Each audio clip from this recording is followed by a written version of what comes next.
This video is brought to you by True Tales of Buried Treasure, the largest collection of old treasure magazines in the West. We're pleased to announce that we are now selling our physical magazines directly on our website. You can browse by magazine title or search for a particular issue using the search bar.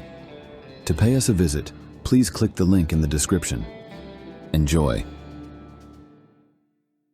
New Mexico has always been a land of mystery, a crossroads where cultures, frontiers, and legends collide. Beneath its deserts and rugged mountains lie stories of unimaginable wealth: gold stolen from cathedrals, caches hidden in lonely canyons, Spanish mines swallowed by time, and fortunes lost to betrayal and bloodshed. Some of these tales are rooted in old records. Others live only in whispered frontier lore.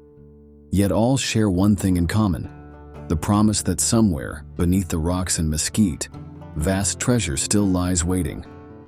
One of the most baffling tales of outlaw loot is the legend of the Monterey treasure. Over the years, retellings have blurred its details, partly because so many places share similar names across Arizona, New Mexico, and Texas, and partly because some of the same outlaws appear in other treasure stories, like the Skeleton Canyon Hoard. The story goes that Jim Hughes and his band of men joined forces with the Estrada gang, stole 25 U.S. government mules, and crossed the border into Mexico. There, they plundered the mint, the smelter, and even the cathedral at Monterey. Their take was staggering: gold and silver bars, buckskin bags of Spanish coins, and jewels worth around $800,000. But fortune did not hold them long. After bloody clashes in Texas that wiped out their Mexican allies, Hughes and his men dragged the loot north. They hid some of it in Skeleton Canyon, leaving the wounded Zwing Hunt to guard the treasure while the others pressed on, raiding mining camps and stages. With oxen pulling their heavy load, they tried to move it all toward Silver City, but the rough, rocky ground crippled the animals. At last, they hauled the wealth into an abandoned shaft, covering it with gravel and burning the wagon to erase the trail.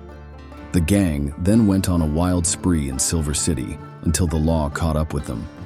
One by one, they were killed, hanged, or simply vanished. Red Curly even tried to trade his life for the promise of guiding the posse to the buried hoard, but the bargain was refused. With him died the last clear knowledge of the treasure's resting place. Prospectors have combed Skeleton Canyon ever since, but the lost shaft remains hidden, perhaps forever beneath desert brush, awaiting some lucky accident to reveal it. And just as that story fades into mystery, another rises from the rugged border country near Gallup, New Mexico. After the Civil War, a freighter named Jim Adams found himself entangled in events that led to the creation of what became known as the Buried Vault of McKinley County. Adams had been attacked by Apaches while hauling freight near Tucson, losing his horses in the raid. A group of Pima Indians came to his aid, and together they set out on the Apaches' trail. Along the way, they encountered a party of miners struggling to find gold. Hearing of their frustrations, one of the Pima offered to lead them to a canyon rich in placer deposits. Adams and the miners struck a deal: horses and supplies in exchange for the secret. Their journey was long, crossing into New Mexico near present-day Gallup, until they reached a canyon so narrow only one horse could enter at a time. There, they found what they sought: gold-bearing gravel that yielded steady returns. They built a cabin, and within its stone walls concealed a crevice where they stored the growing stock of dust and nuggets. For weeks they worked, their hoard increasing until they began to believe they had found lasting fortune. But trouble soon appeared. 3 Navajo men arrived, warning that the miners had trespassed on sacred land. The message was confused, half spoken in broken Spanish and English, but the meaning was plain enough: leave or face death. The miners hesitated and paid dearly. While Adams and 2 men were away prospecting, Navajos attacked. The supply party was wiped out, the cabin burned, and nearly all the miners slain. Only Adams and his 2 companions survived, fleeing with nothing but a single massive nugget held back from the common cache. They stumbled south, starving and half dead, until soldiers from Fort Apache found them. For years afterward, Adams searched for the canyon vault, claiming its hidden wealth was worth $100,000. Rumors persisted that one survivor may have rediscovered it, but took the secret to his grave. Like the Monterey loot before it, the vault of McKinley County passed from history into legend, its treasure lost to time. But the story of lost wealth in New Mexico does not end there. Long before Americans and Apaches clashed over gold, the Spanish themselves uncovered rich veins. In 1582, Antonio de Espejo recorded silver mines near the pueblos of Acoma and Zuni. Reports from that era described ore saying at 50% silver.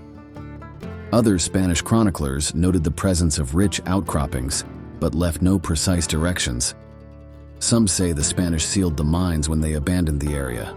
Others claim native peoples destroyed them to protect their lands. Whatever the truth, the exact locations vanished from memory.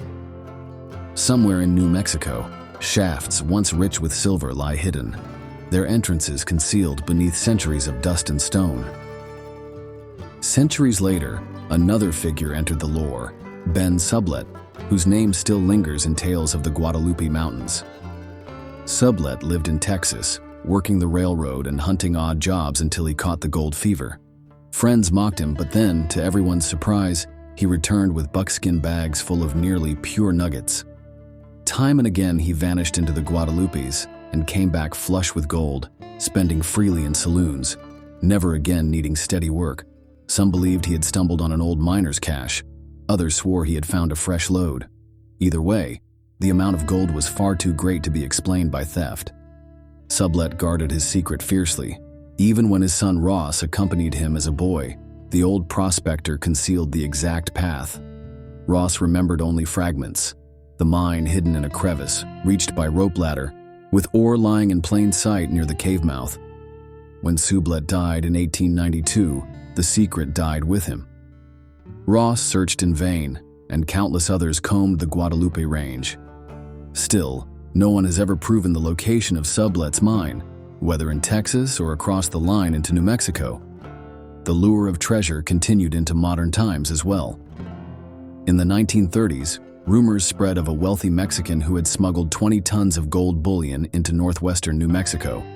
Worth up to $18 million, the hoard was hidden in a cave just as the United States outlawed private ownership of bullion. The man, perhaps fearing the gold was stolen or tied to revolutionary loot, never surrendered it.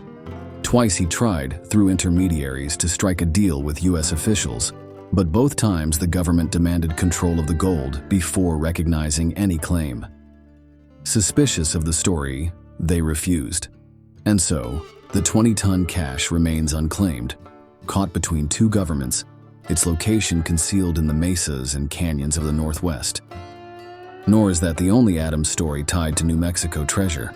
Confusion arises because 3 different men named Adams are linked to lost mines. One of the most famous legends is the Lost Adams diggings. Sometime in the mid-1800s, Adams and a party of miners discovered a stream whose sands glistened with gold. In just days, they collected pounds of it.